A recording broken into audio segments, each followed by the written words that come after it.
मानव दयाल जी कहते हैं कि जैसी दृष्टि वैसी सृष्टि।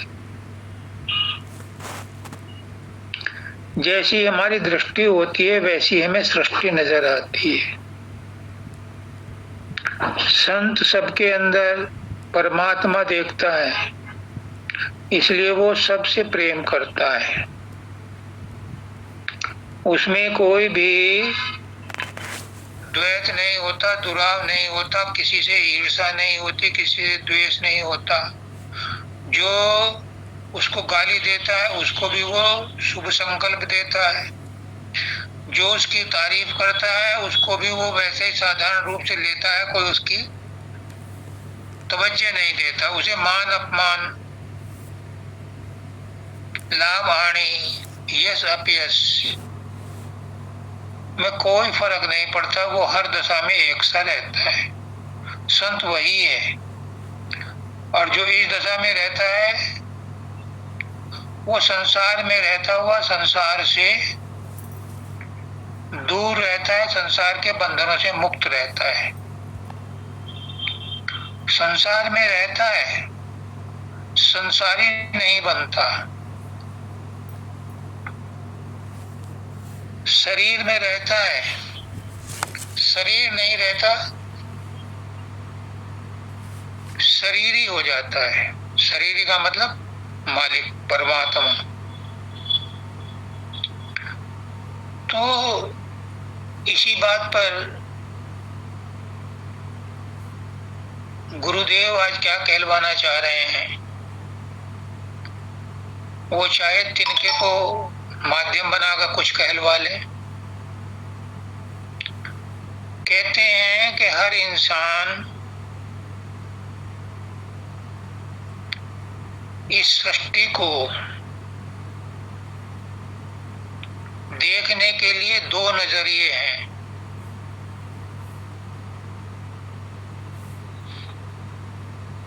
आप मानो या मत मानो, मैं तो गुरु की बात को मानूंगा।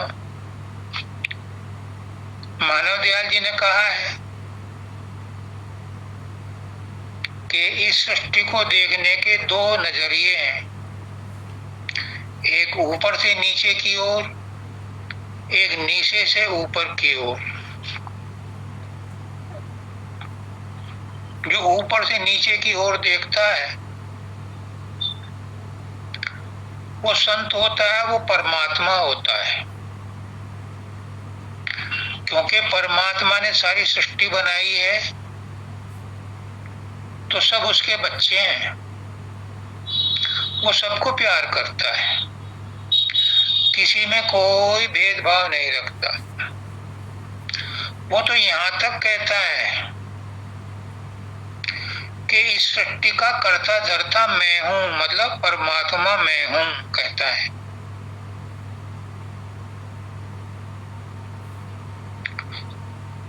व्यक्तिगत किसी भी आत्मा को कोई स्वतंत्रता है ही नहीं।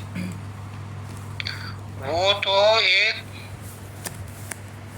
खिलौने की तरह, कठपुतली की तरह, जैसे मैं नचाता हूं वैसे नाचती है।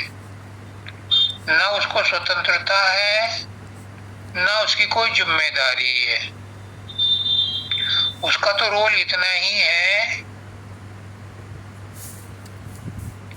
कि वो मेरे आदेशों में के हिसाब से चले और मेरे आदेश मेरी मौज करती है। और उसका माध्यम है प्रकृति। प्रकृति के द्वारा वो सारे खेल खेलती है, लेकिन मौज करती है।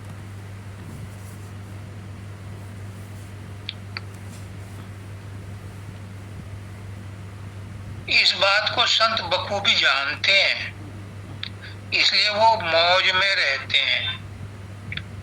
परमात्मा कहता है तुम्हारी जिम्मेदारी नहीं है, तो संत भी कहता है मेरी जिम्मेदारी नहीं है। जो हो गया भला हो गया, जो बुरा हो गया वो भी भला हो गया।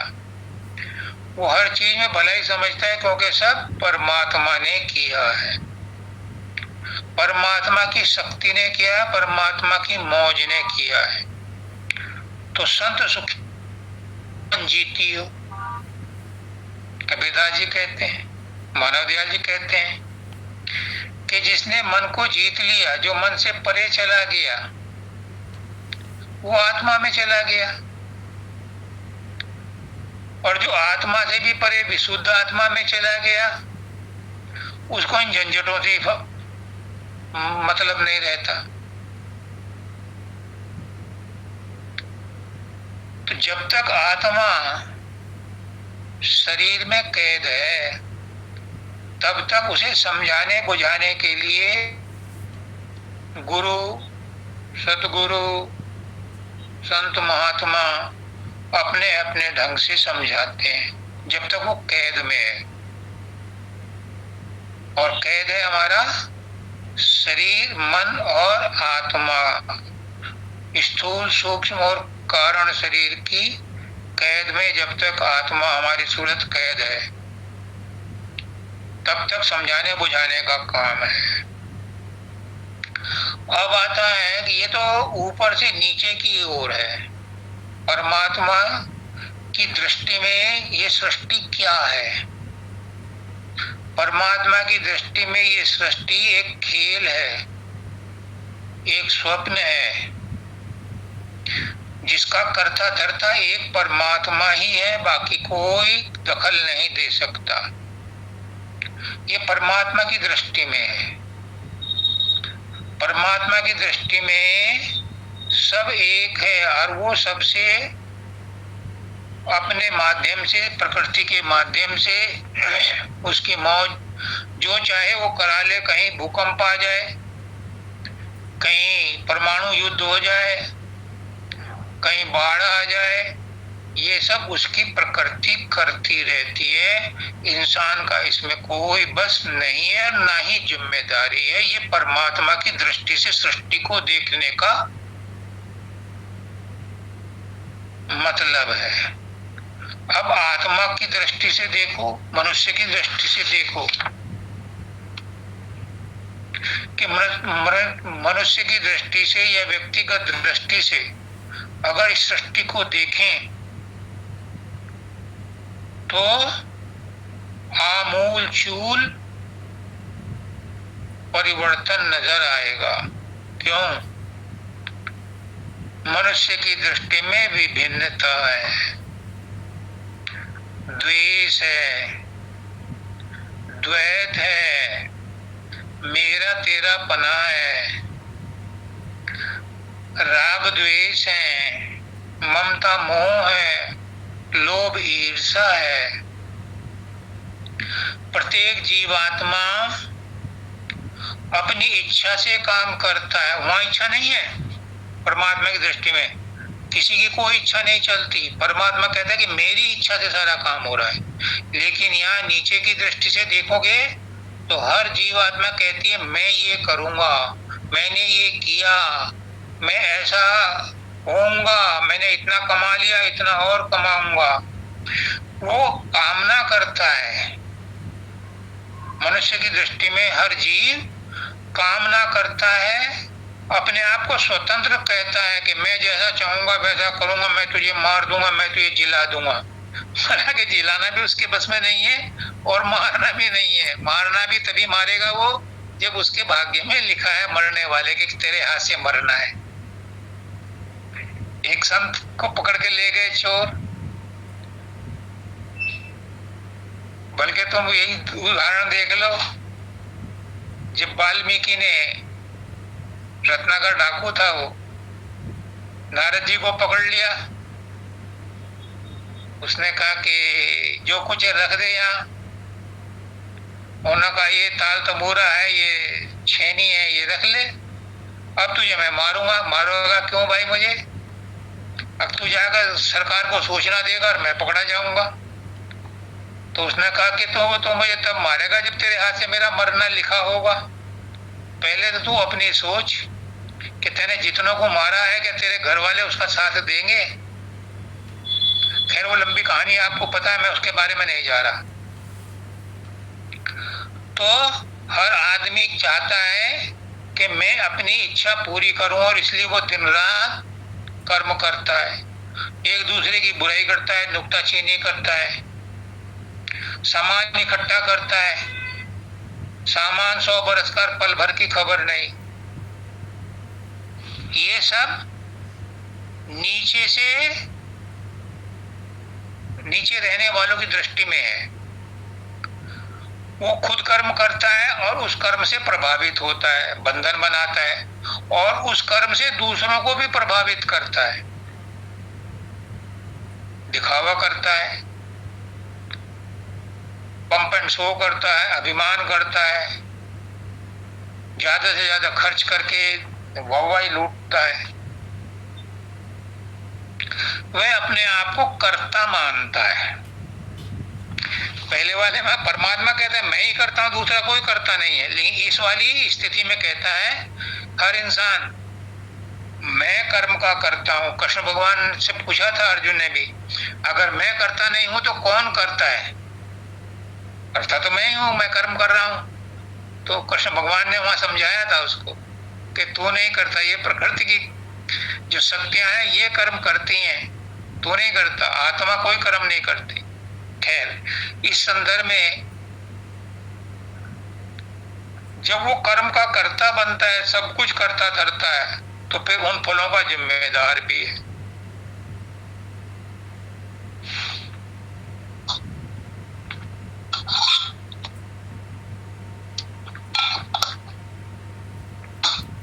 और जब फलों का जिम्मेदार है तो उसके लिए फिर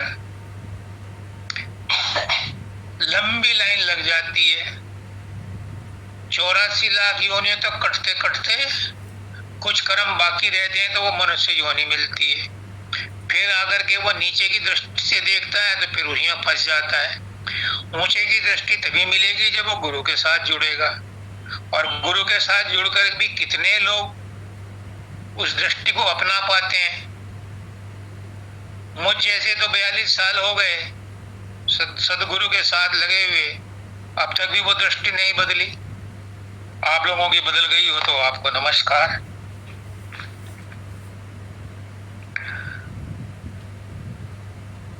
ऐसी अवस्था में जीवात्मा कर्म करने से वंचित नहीं रह पाती और इसीलिए आवागमन का चक्र चलता रहता। अब आप पूछोगे दोनों दृष्टिकोण में दृष्टिकोण कौन सा सही है?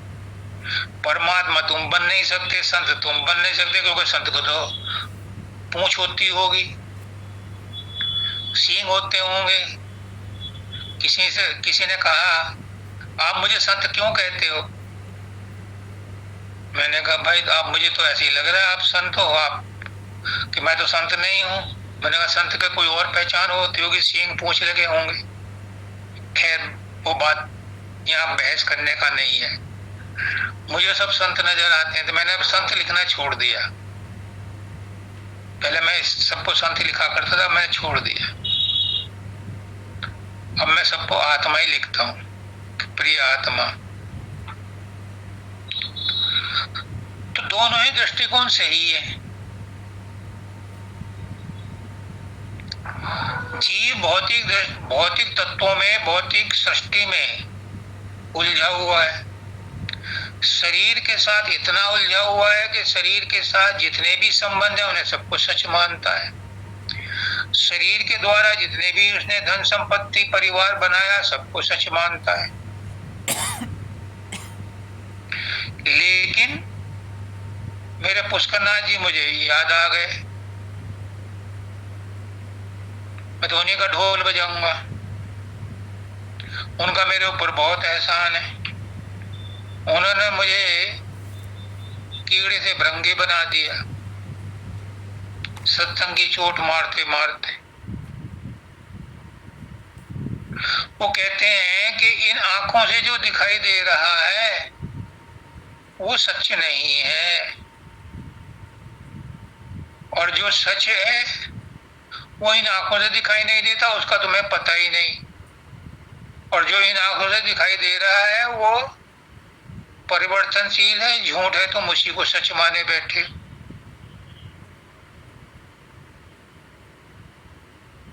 अब बाबा शब्दानंद जी क्या कहते हैं, बाबा फकीर क्या कहते हैं, बाबा मानवदयाल जी क्या कहते हैं? वो कहते हैं तुम सहज दल कमल तक पहुंच जाओ, यानी शरीर और मन के बोध भान भूल जाओ तो तुम्हें पता चलेगा कि तुम कुछ नहीं कर रहे, मन ही सब कुछ कर रहा है। सहजल कमल में पहुंच के पता चलेगा ब्रह्मांड का पहला पायदान है सहजल कमल। यहाँ पहुंचकर पता चलेगा कि सारा खेल मन का है। पुष्करनाथ जी कहते हैं राजेश, सारा खेल मन का है, सारे खेल मन खेल रहा है। मैं तो पुष्करनाथ जी का ढोल बजाऊंगा, मेरे ऊपर गुरु ऋण है। मुझे तो एक एक बात उनकी सत्य प्रतीत होती है। प्रतीत क्या होती है ही सत्य। तो वहां पहुंच कर पता चलता है कि सब कुछ मन ही कर रहा है, मन ही मुख्य है, बाकी सब चीजें गौण है। मन ने ही ये सारा ड्रामा कर रखा है। स्वप्न भी मन ही खेलता है।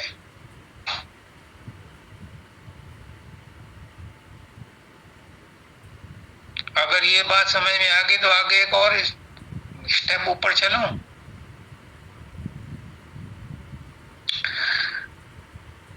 अब तुम पहुंच जाओ 10वें द्वार में शून्य में, जिसे राधा कहती है आत्म पद। आत्म पद भी छूटा हमसे। उस आत्म पद को शून्य में छोड़ने के बाद कहाँ निकलोगे? वहां 10वां द्वार है। 10वें द्वार की पतली गली से निकल जाओ तो वहां क्या मिलेगा? वहां आत्मा अपने नग्न रूप में रहती है। मन का लाग लपेट सारे जितने भी कष्ट क्लेश, जितने भी आडंबर थे, सब छूट जाते हैं। वहां पता चलता है कि आत्मा ही सब कुछ करती है। तीन तरह की तीन स्थिति थी। पहली स्थिति में तो मैं ही सब कुछ करता हूँ, शरीर ही सब कुछ कर रहा है। सहजल कमल में पहुंच के पता चलता है मन ही सब कुछ कर रहा है। और अब 10वें द्वार में पहुंच के पता चलता है कि आत्मा ही सब कुछ करे। यहाँ तक के मन भी आत्मा से ही शक्ति लेकर के सब कुछ कर रहा है। बताओ कितना बड़ा दृष्टिकोण का परिवर्तन हो गया। अब तक जितने भी अनुभव किए थे सब झूठे साबित हो गए। अब आत्मा ही कह रही है कि मैं ही सब कुछ करती हूँ। मेरी शक्ति लेकर के ही मन सब कुछ करता है, यानी मैं ही मुख्य हूं, बाकी सब गौण है। यहां तक बात समझ में आ गई? अब और एक स्टेप आगे चलूं वंदिता जी गुरुदेव। अगला स्टेप आता है सतलोक। जी। सतलोक में पहुंचकर ऐसा लगता है कि सब खेल है, कोई कुछ नहीं कर रहा। हम सब बुलबुले हैं। नीचे सतलोक से जितने भी नीचे हैं सब बुलबुले हैं। पानी में उठते हैं, फूट जाते हैं, फिर बनते हैं, फिर फूट जाते हैं। सतलोक में पहुंच के ये दृष्टिकोण हो जाता है। और यही दृष्टिकोण ऊपर से नीचे देखने वालों का होता है, जिसमें संत होते हैं, जिसमें परमात्मा कहता है कि मैं ही सब कुछ कर रहा हूं। और यहाँ सतलोक में कहता है कि करने वाला कुछ भी नहीं है, यहाँ परमात्मा भी नहीं रहा। परमात्मा भी दर्शक हो गया उस सतपुरुष का, कि सतपुरुष कहता है कुछ नहीं है, ये सब बुलबुले हैं, उठते हैं और फूट जाते हैं, थोड़ी देर ठहरते हैं। बाबा फकीर क्या कहते हैं? मैं चेतन का बुलबुला हूं, जिसमें मैं आ गई है, और ये तब तक हरकत कर रही जब तक कि ये मैं है। एक बार मानव दयाल जी ने पूछ लिया, बाबा फकीर से मर्सी हॉस्पिटल में, जब उनका अंतिम समय था कि महाराज जी आपकी अब अवस्था क्या है। उन्होंने कहा कि बुलबुला फूट चुका है, पानी में मिलने जा रहा है, पानी में मिल गया है, बस ये जो इंटरवल है उसमें तू और मैं बात कर रहे हैं, बाकी यहाँ कुछ नहीं रहा, फूट चुका है। तो सतलोक में पहुंच के ये दृष्टिकोण होता, तो 4 दृष्टिकोण हो गए। बात चली थी कि सृष्टि क्या है, हम क्या हैं, गुरु करता धरता किसे मानो,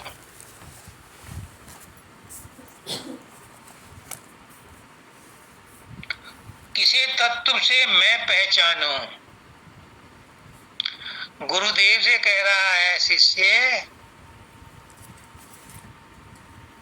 कि गुरुदेव मैं किसे करता धरता मानूं, जो अब तक तुमने इतना सारा बकवास किया है, इसका करता धरता कौन है।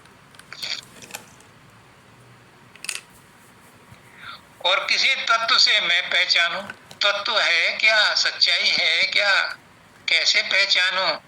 तो गुरु क्या कहता है, तेरे पास कौन सा बैरोमीटर है।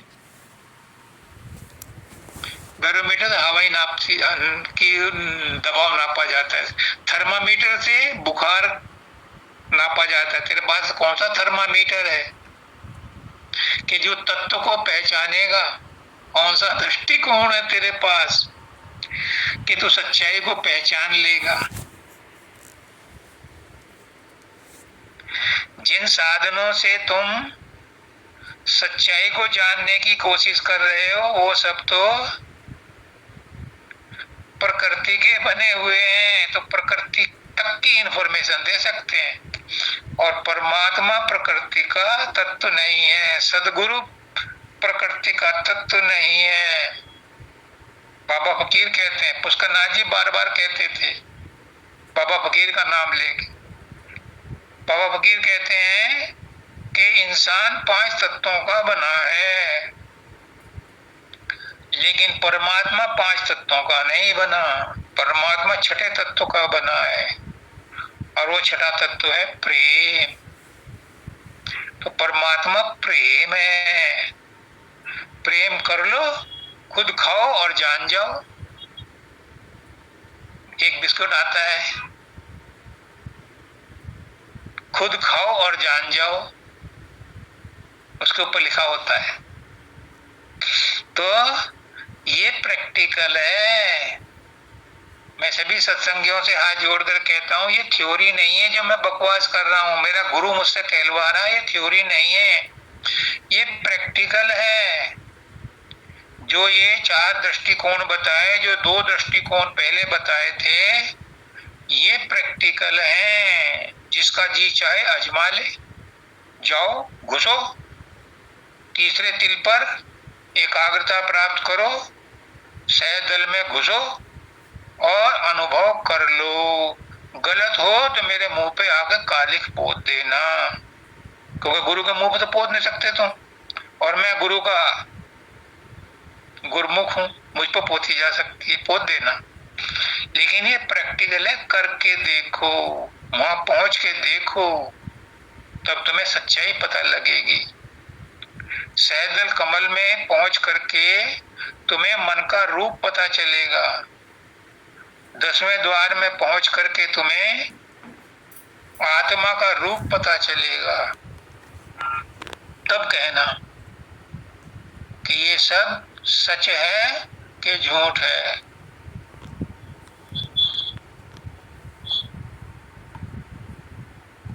जब तक न देखो अपने नैना, कभी न मानो गुरु के बहना। मत मानो मेरे वचन को, मेरे वचन नहीं है, ये गुरु के वचन है, मत मानो इन्हें, अपना अनुभव कर लो। किसने रोका है? सहदल कमल में पहुंचो, मेहनत करो, जाओ 10वें द्वार में, वहां देखो, जाओ सतलोक में जाओ और वहां का नजारा देखो, फिर मान लेना। जब आया सत्संग में भया सत्य का संग। लेकिन यह अवेलेबल है, या तो दवाई अपने आप बना लो या हकीम जी के पास बनी बनाई है।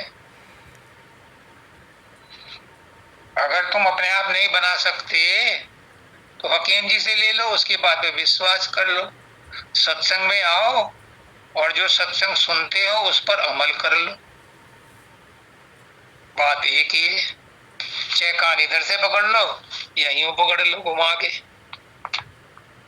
आचरण तो तुम्हें खुद करना पड़ेगा। सतगुरु तो बहुत कुछ कहता है, उसकी एक बात को ही पकड़ लो और उस पर विश्वास करके रहनी में रहने लगो तो सारे भेद खुल जाएंगे।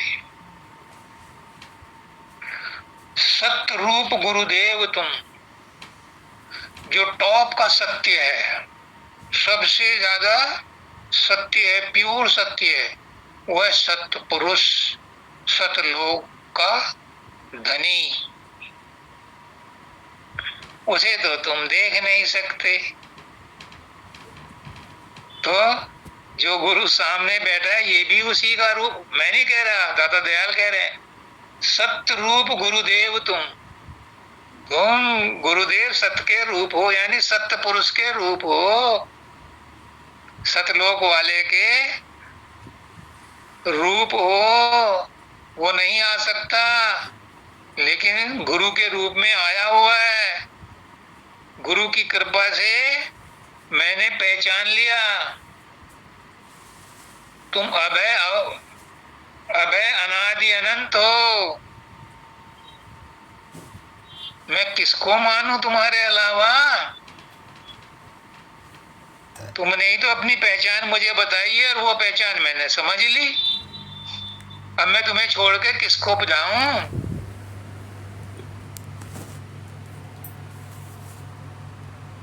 तुम्हारे अलावा मेरा है कौन? तुम मेरे, मैं तुम्हारी, तुम्हारे अलावा कोई और न सहारे। मैं तुम्हारी, तुम मेरे, तुम्हारे अलावा कोई और न सहारे। तुम्हें छोड़ अब किसको जानूं? मैं ना जानता किसी को। मैं तो पुष्करनाथ जी को जानूं, मुझे ना पता। मैं तो मानव दयाल जी को भी भूल गया, सदानंद जी को भूल गया, सबके सब पुष्करनाथ जी के अंदर आ गए। और हैं सभी संत कहते हैं कि पुराने संत महात्मा पीर पैगंबर सब संत सदगुरु वक्त के अंदर मौजूद हैं। और मेरे संत सदगुरु वक्त पुष्करनाथ जी हैं, क्योंकि उन्होंने मुझे कह दिया है कि तुम्हारी पढ़ाई पूरी हो गई, अब तुम्हें किसी और के आगे मत्था टेकने की जरूरत नहीं। हालांकि मैं सबके आगे मत्था टेकता हूँ, मैं तो सत्संगियों के आगे भी मत्था टेकता हूँ, क्योंकि सत्संगी तो मेरे गुरु के भी गुरु हैं। मुझे मत्था टेकने में कोई एतराज नहीं है। लेकिन जो गुरु की भावना पुष्करनाथ जी के साथ जुड़ चुकी, वो अंतिम है और वो आस्था किसी और पर नहीं आ सकती। ये मेरी मजबूरी है, मैं मजबूर हूं। मालिक की मौज, जो चाहे करे। उन्होंने ऐसी बुद्धि दी है, ऐसा दिया है, वो जाने। मेरे हाथ में कुछ नहीं है, मेरे पास कोई स्वतंत्रता नहीं है। मैं तो गुरु का गुलाम हूं। आगे कहते हैं ब्रह्म जीव पर ब्रह्म की, ये माता ब्रह्म जीव पर ब्रह्म, बहुत ऊंची बात है, दार्शनिकों की बात है। ये ब्रह्म कौन है? ब्रह्म ब्रह्मांड का मालिक है। जितने कोटि कोटि ब्रह्मांड है उतने ही कोटि कोटि ब्रह्म हैं। हर ब्रह्मांड का एक ब्रह्म अलग अलग है। तो ब्रह्म का होल सोल मालिक, ब्रह्मांड का होल सोल मालिक ब्रह्म है। वो सत्य पुरुष नहीं है। उसने तो इस ब्रह्म को आज्ञा दे दी, जा नीचे जा करके रचना कर। जब इसने कहा कि मैं आपकी तरह रचना करना चाहता हूँ, उसने कहा दफा हो जा और जाके नीचे रचना कर। तो उसने नीचे आके रचना की, लेकिन वो रचना नहीं कर सकता था। उसने फिर तपस्या की और कहा मुझे सूरत दो। तो उन्होंने आद्या शक्ति के साथ सूरतों को उतारा। और चूंकि वो ब्रह्म काल पहले से मौजूद था, उसने इनके साथ मिल करके रचना करी। लेकिन लेकिन बहुत बड़ा लेकिन है, बीच में आ गया परब्रह्म। काल को सीधे नहीं दी ये परमिशन ना, काल को डायरेक्ट अथॉरिटी नहीं दी सत्य पुरुष ने। बीच में ले आया परब्रह्म, यानी का ब्रह्म तो कोटि कोटि हैं, उनके ऊपर एक परब्रह्म नियुक्त कर दिया। देखो, ताकि उसका कंट्रोल, उस सत्य पुरुष का कंट्रोल बना रहे। अब वो परब्रह्म बीच में आ गया, तो वो परब्रह्म जो है इन सारे ब्रह्मों को कंट्रोल करता है, तो उसका काम आसान हो गया। परब्रह्म के द्वारा सारे ब्रह्मांडों का नियंत्रण करता है। जीव ब्रह्म, जीव परब्रह्म। अब ब्रह्म और परब्रह्म हो गए और इनके बीच में फंस गया जीव। ये किस पर राज करेंगे? जीव पर। बिना सूरत के काल का काम नहीं चलता था, तो इनके बीच में आ गया जीव। और जीव क्या है? जीव सूरत है जो सतलोक से ही निकली है, लेकिन जैसे ही वो नीचे उतरी वो जीव कहलाई, ब्रह्मांड में। और जब उसे शरीर मिल रहा तो जीवात्मा कहलाई।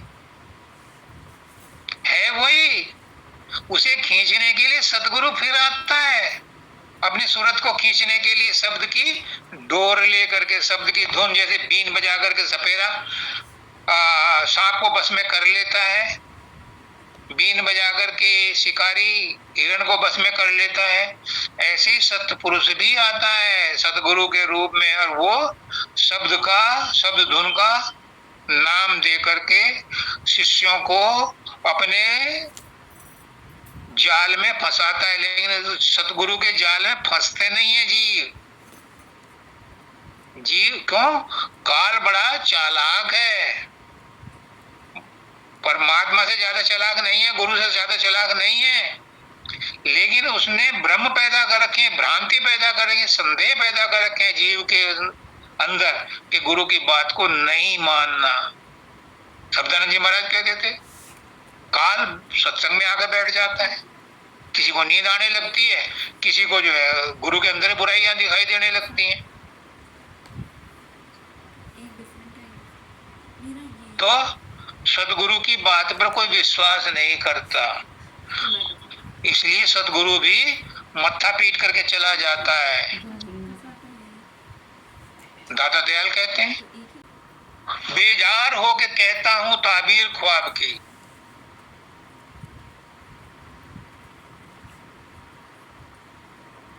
कोई गुरु का कहना नहीं मानता। बेदार होके कहता हूं ताबीर ख्वाब की। सब संत महात्मा रो रो के चले गए, कोई नहीं सुनता। अभी जमाने में नहीं, पहले जमाने में भी नहीं सुनते थे, वरना हजूर महाराज को लिखने की क्या जरूरत थी कि कुटिलता छोड़ो गुरु से। सब करते हैं कुटिलता, और इसीलिए जो गुरु देना चाहता है वो ले नहीं पाते। गुरु हमें संसार से छुड़ाने आता है, गुरु हमें बच्चे देने नहीं आता, हमें धन देने नहीं आता, हमारा बिजनेस चलाने नहीं आता, हमारे बेटे बेटियों का काम चलाने नहीं आता। वो तो प्रारब्ध से अपने आप मिल जाते हैं, जिसके जो प्रारब्ध में लिखा है वो मिल जाएगा। उसका नाथ जी कहते हैं गुरु तो हमें संसार से छुड़ाने आता है, संसार की जेल से छुड़ाने, उसको कोई नहीं ग्रहण करता। तो जीव ब्रह्म, ब्रह्म जीव पर ब्रह्म की उत्पत्ति तुम रे बहन, इनकी उत्पत्ति किसने करी? इनकी उत्पत्ति करी शब्द ने। और वो शब्द किसका था? वो अनादि शब्द। राधा आदि सूरत का नाम, स्वामी आदि शब्द पहचान, उन्हीं से उत्पत्ति हुई थी इनकी। ये उन्हीं के बहन से हुई है, उन्हीं के वचनों से हुई है। और सत्संग के वचन से, सत्संगत के वचन से लग पाया ये सैन। उन्होंने तो उस समय की थी इनकी उत्पत्ति। अब सदगुरु के वचन से मेरी समझ में आया है कि भेद क्या है। क्योंकि सदगुरु उसी परमात्मा का, उसी सत्य पुरुष का रूप है। उसके वचन से सत्संग में ये भेद समझ में आया है। यूं क्षीर नीर को मैं छानू। अब ये भी बड़ी इंपॉर्टेंट बात है। क्षीर नीर को मैं छानू। ये क्षीर नीर क्या है ये भी समझो। अब सदगुरु समझा रहे हैं तो समझो, नहीं समझना मत समझो, बंद कर दो। लेकिन गुरु का फर्ज है, गुरु तो समझाएगा। अब मेरे ऊपर तो प्रेशर है, मैं कब तक उसको, उनकी वाणी को रोक के रखूं। वो कहते हैं क्षीर नीर। क्षीर कहते हैं दूध को। क्षीर सागर जहां विष्णु भगवान रहते हैं, क्षीर सागर में रहते हैं वो। तो क्षीर कहते हैं दूध को, और दूध होता है पौष्टिक। ये दूध जो है, ये क्षीर जो है, कहते हैं बहिर्मुख है। इसे प्राप्त करने के लिए कर्म करने पड़ते हैं, और इसी में इंसान बहिर्मुख हो जाता है।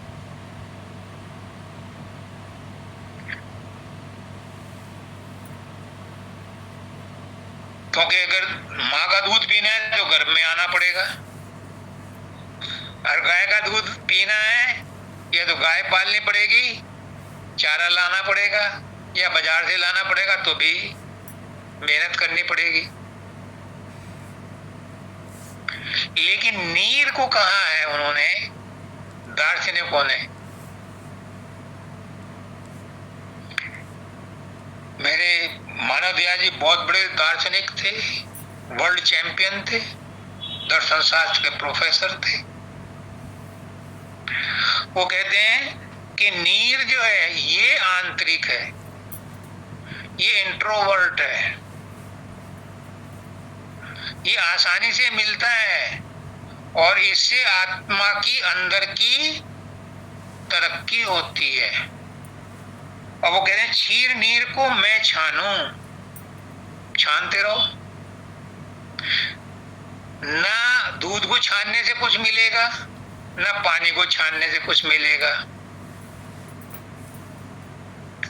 लेकिन यहां क्या मतलब है? मैं इस लपड़े में क्यों पढ़ूं? क्षीर नीर को भी मैं इसके वाद विवाद में क्यों पढ़ूं? जब मुझे सत्संग में सत के वचन, संत के वचन से, तुम्हारे वचनों से ये सैन बैन समझ में आ गई, ये भेद समझ में आ गया, तो मैं आगे लपड़े में क्यों पढ़ूं? इतना ज्ञान प्राप्त करके क्या करूंगा? मुझे इतना ही बहुत है कि मैं तुम्हारी गोद में पड़ा हूं, चटट्टी पेशाब में पड़ा हूं या कैसे भी पड़ा हूं, तेरी गोद में पड़ा हूं। जब तेरी मर्जी आएगी धो करके मुझे साफ कर देना, नहीं आएगी मैं ऐसे ही पड़ा रहूंगा। 2 महीने का बच्चा मैं क्या कर सकता हूं? मैं क्यों छानूं? गुरु करता धरता किसे मानूं? जब मैं तेरी शरण में आ गया तो मेरे लिए तो तू ही सब कुछ है। बच्चे के लिए माँ ही सब कुछ है, उसे नहीं पता क्या है संसार और क्या है राजा और क्या है शेर और क्या है दुश्मन। बच्चे को तो माँ की शरण ही सब कुछ है। बहुत भरोसा करता है बच्चा माँ पर, और माँ भी अपनी जान पे खेल करके बच्चे की रक्षा करती है। मैंने टीवी में देखा है, हालांकि ज्यादा ऊंचे मकान नहीं होते पहाड़ों पर, लेकिन मैंने देखा है एक माँ धूप में छत पर थी और नीचे उसका बच्चा खेलता खेलता गाय के पास या भैंस के पास पहुंच गया, तो उस औरत ने जीने से उतरने की वो नहीं करी, वहीं से छलांग मार दी मेरे सामने, अपने बच्चे को बचाने के लिए। ज्यादा ऊंचाई नहीं थी लेकिन थी, एक औरत के लिए तो थी। वहीं से छलांग मारी छत से ही, तो बच्चे को बचाने के लिए। माँ भी पूरे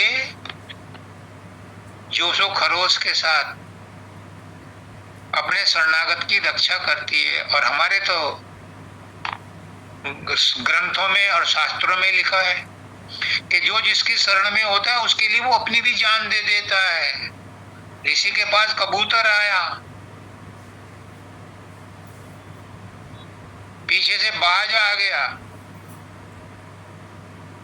कि मेरा शिकार मुझे दे दो।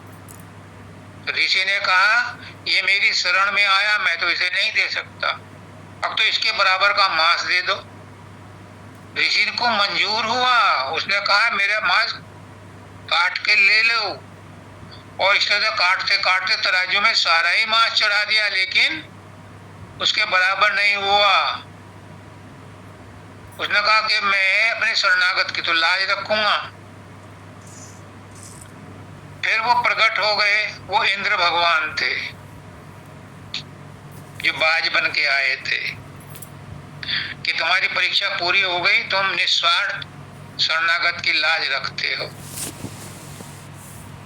तुम्हें अजर अमर अविनाशी कर दिया, जाओ। शरणागत की लाज रखते हैं, इसलिए शरणागत कोई हंसी खेल नहीं है। शरणागत शरणागत सब करते हैं। शरणागत बताओ, शरणागत की भी चार अवस्थाएं, जैसे अभी ऊपर की मन की चार अवस्थाएं बताई थी। एक शरणागत भौतिक रूप से होता है कि शरीर तुमने शरणागत कर दिया। स्त्री अपने पति के प्रति शरणागत करती है तो वो शरीर से करती है। एक सैतल कमल में जाकर के मन को समर्पित किया जाता है, और सैतल कमल से मन समर्पित होकर के जब त्रिकुटी में जाता है तो वो ब्रह्मांडी मन में मिल जाता है, फिर आत्मा को परेशान नहीं करता। ये दूसरी शरणागति है। तीसरी शरणागति बताऊं? कहने को सब कहते हैं, अब गुरुजी मुझसे कहलवा रहे हैं, मैं कोई क्लेम नहीं करता, क्रेडिट इसका गुरु कह रहा है, गुरु जानता है। मैं गलत हूं तो गुरु गलत है। तीसरी शरणागति है जब 10वां द्वार में पहुंचते हो, जब आत्मा नंगी हो जाती है, मानसरोवर में नहा करके सारे पाप धुल जाते हैं, वो तीसरी शरणागति है। उसके बाद उसका जन्म मरण नहीं होता। और चौथी शरणागति, असली शरणागति सतलोक में होती है। वहां की शरणागति को चौथा पद कहते हैं, 5वां पद कहते हैं, आत्मा की मुक्ति कहते हैं। वो मनुष्य जन्म में, मनुष्य योनि में जन्म लेने का अंतिम लक्ष्य है। ये शरणागति है। सब कहते हैं शरणागत हो गया हूं, मैं शरणागत हो गया, मैं आपकी शरणागत हूं, मैं समर्पण कर। देखो किस स्तर की शरणागति है। स्वामी परम गुरु,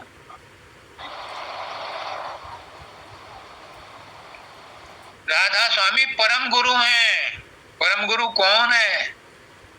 सत्पुरुष, सत्पुरुष तुम सतगुरु दाता।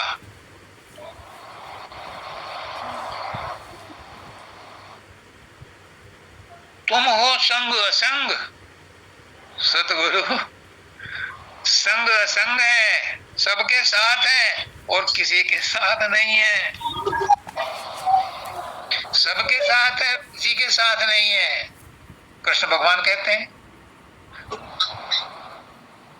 अध्याय 9 में 4-5वां श्लोक, अर्जुन मैं किसी के साथ नहीं हूं और ना कोई मेरे साथ है। एक दृष्टिकोण से तो सब कुछ मैं ही हूं, मेरे से ही सब निकले हैं, मेरे अंदर ही है, मैं ही पाल रहा हूं, मैंने पैदा किया, मेरे अंदर ही लय हो जाते हैं। लेकिन मैं किसी के अंदर नहीं हूं, कोई मेरे अंदर नहीं है। क्यों? अगर मैं उनके अंदर हूंगा तो मैं भी उन्हीं की तरह से कष्टों में फंसूंगा, मैं भी आवागमन में फंस जाऊंगा। और वो मेरे अंदर होंगे तो उनकी कामयाबी मेरे अंदर आ जाएंगी, इसलिए ना मैं उनमें हूं और ना वो मुझ में। तो इसीलिए कहा है संग भी है और असंग भी है, हमारे साथ भी है और साथ नहीं भी है। समझने की बात है, ये दार्शनिकों के लिए है। और हम लोगों के लिए क्या है? अगली लाइन है, सतपद। गुरुदेव आप सतपद के वासी हो, आप गुरुदेव आप ही सतपद के वासी हो, आप ही सतपद हो। हमें नहीं पता कोई होगा परमात्मा। जब एक गुरु को परमात्मा मान लिया तो हमें तो वही परमात्मा बहुत है, बस वही मान लिया तो गुरु को मान लिया, कोई और किसी परमात्मा किसी देवी देवता को नहीं मानते। तो सतपद ओम के रूप तुम। वेदों में उपनिषदों में ओम की बहुत महत्ता है और संत मत में भी। जो दूसरी श्रेणी का नाम है वो ओंकार है, पहली का निराकार या निरंकार है, दूसरा ओंकार है त्रिकुटी का, और तीसरा शून्य महाशून्य का रारंकार है, भंवर गुहा का सोहंकार है, और सत्यलोक का सतनाम है, सत्यकार है। तो सतपद ओम के रूप तुम, ओम भी तुम ही हो, क्योंकि वेदों में झुटलाया नहीं जा सकता। ओम बहुत बड़ी पावर है, ब्रह्म है, ब्रह्म की पावर ओम की पावर है। तो तुम सतपद भी हो, ओम भी हो, और अधिष्ठान सोहंग,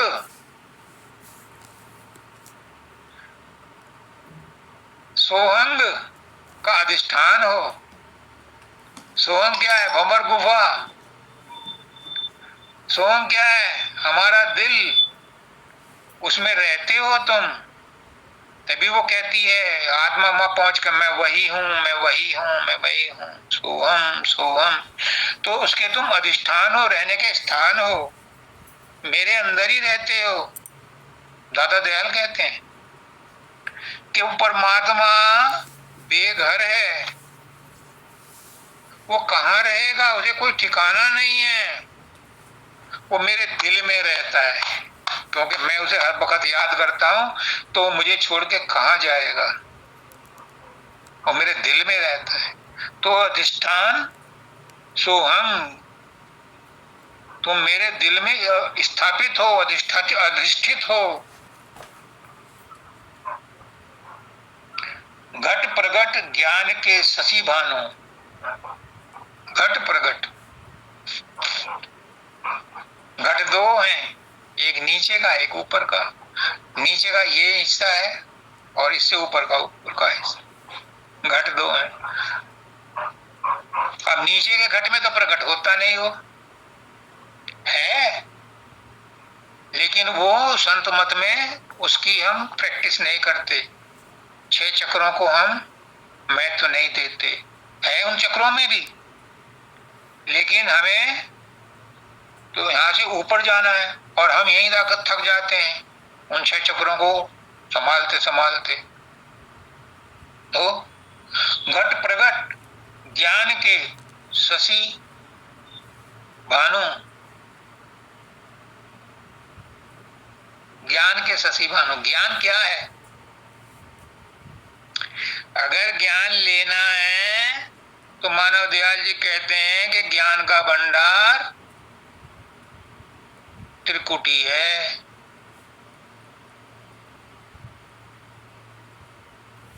वेद शास्त्र भी ऋषि मुनियों ने जो किया था तपस्या, उनको जो घट में प्रकट हुए थे, ज्ञान का भंडार त्रिकुटी है। और त्रिकुटी में ज्ञान कहां से आया? आज पहली बार मेरे मुंह से निकल रहा है, त्रिकुटी में ज्ञान कहां से आया?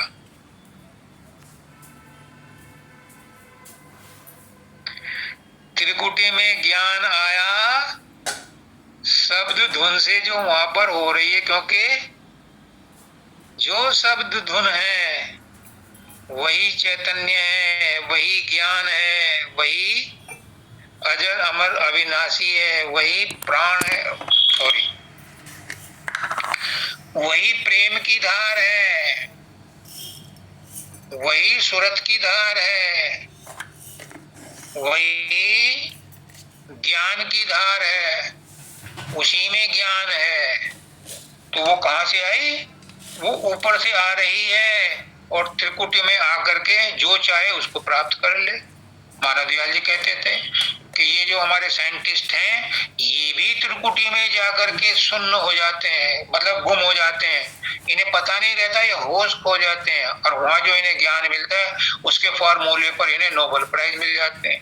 लेकिन अगर इन्हें कोई गुरु मिला हो तो ये उससे आगे भी जाएं और उस ज्ञान को प्राप्त कर लें जिसको प्राप्त करने के लिए मनुष्य योनि मिली है। यानी आत्मज्ञान प्राप्त किया जा सकता है उन साइंटिस्टों के द्वारा भी, क्योंकि साइंटिस्ट अपनी लेबोरेटरी में करते हैं और अध्यात्म वाले अपनी खोपड़ी में, ये उनकी खोपड़ी लेबोरेटरी है, यहाँ पर वो सारा अपना अभ्यास करते हैं।